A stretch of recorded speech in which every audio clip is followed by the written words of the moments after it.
Hello friends, my name is Kanishk and I am a student of B.Tech Computer Science pursuing my B.Tech in Computer Science in from Sri Ram Sarovar Memorial University, Barabanki, UP, India,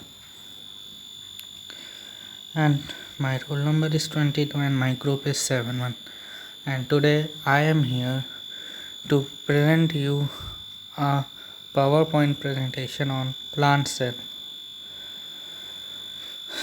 I am very thankful to my teachers and friends and my respected faculty teacher who grant me this opportunity to present you a PPT on a very important topic mentioned as plant cell.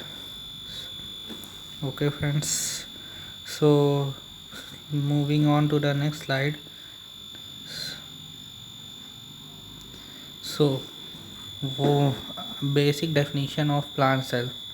Do you know what is plant cell? But okay, we will know in little bit detail in this PowerPoint presentation, so we do not have to panic here. So basically the definition of plant cell, one word answer, it is any type of cell that comes from an organism belonging to the kingdom of plantae.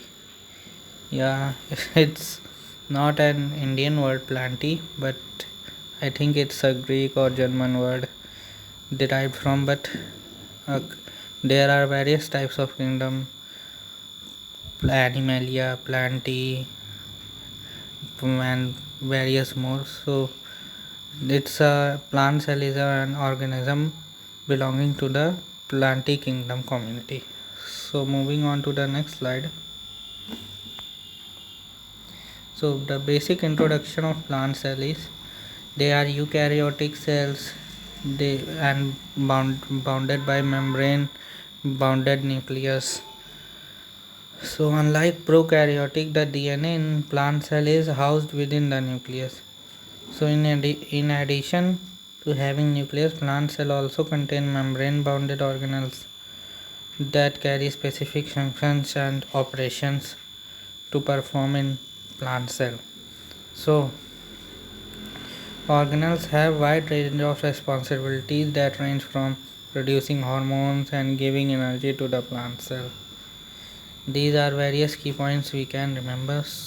And moving on to the next slide. So it's a good picture according to me. I have picked it up from the Google Baba app.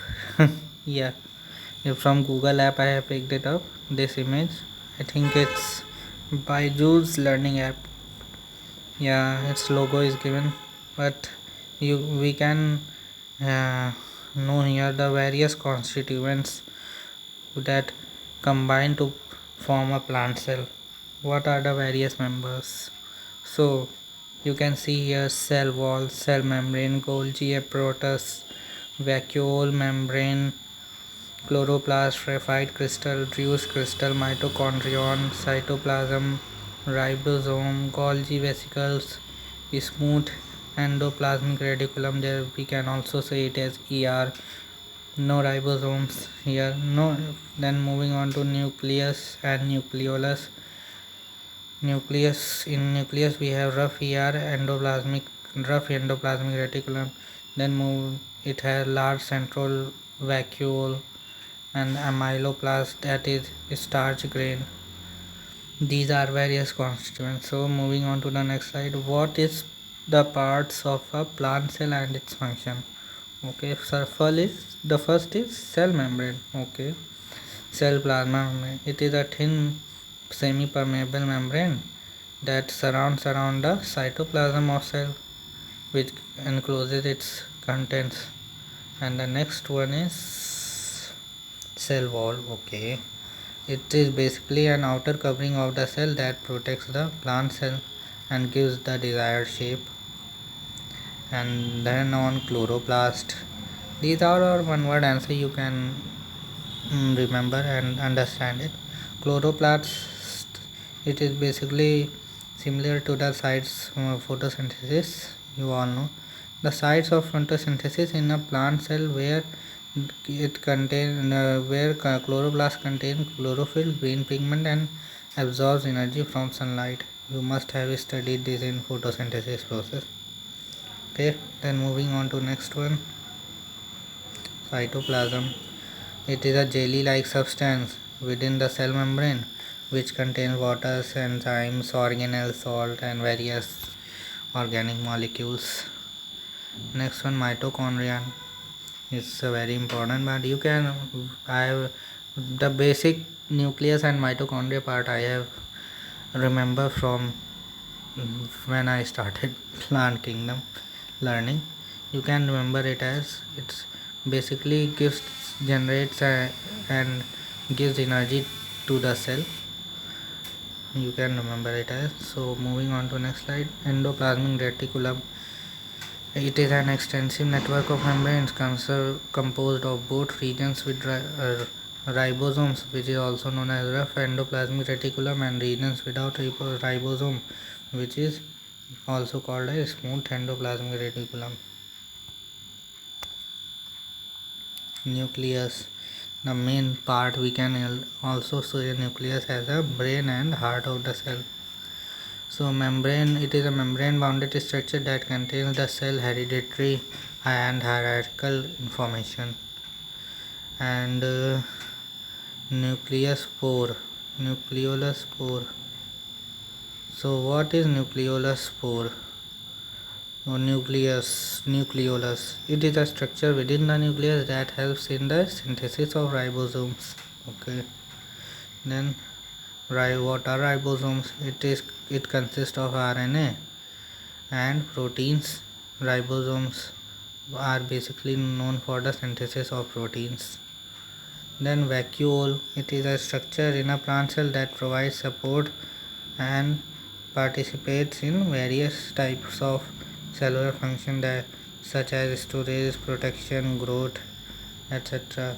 Here is also when a plant cell matures, it contains one large liquid filled vacuole. Okay, then what are the kinds of plant cell? As plant grows and mature, its cells also become specialized to perform various functions which is necessary for survival, that is to store organic products and to transport nutrients throughout the plant. Some examples of specialized plant cell types include parenchyma cells. Although they are not highly specialized, but it synthesize and store organic products in plant. And collenchyma cells, it supports plants while not restraining growth due to their lack of secondary walls and in the absence of hardening agent in their primary cells. In sclerenchyma cells, it also provides support function, but unlike collenchyma cells, they have a hardening agent and are much more rigid. And water conducting cell, next one. So water conducting cells of xylem, we all know xylem and phloem tissue. In the next slide we will study what is xylem and phloem. So water conducting cells of xylem also give support function in plant, but unlike collenchyma, they have a hardening agent and are much more rigid.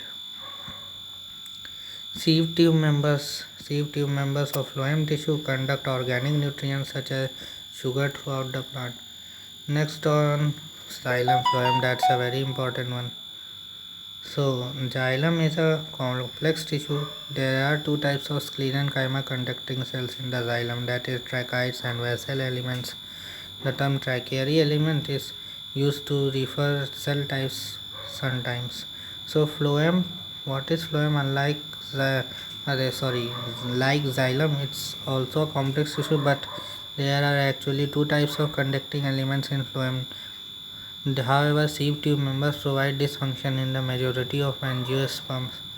So unlike tracheary elements in the xylem, phloem must be living in order to do function.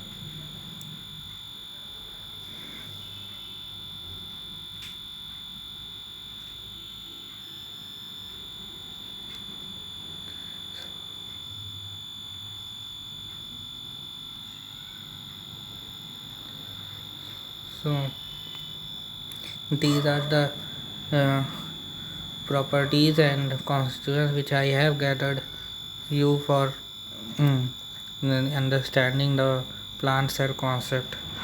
I hope not at the high level, but on a low and little bit moderate level you can understand from my contents. And thank you, ma'am, Miss Karima ma'am, who is my faculty and provided me a responsibility to present a PPT presentation on this um, good topic and a specialized topic of the biology, that is plant cell. Thank you friends, thank you ma'am, thank you guys, and thank you all. Be safe and be healthy. Thank you.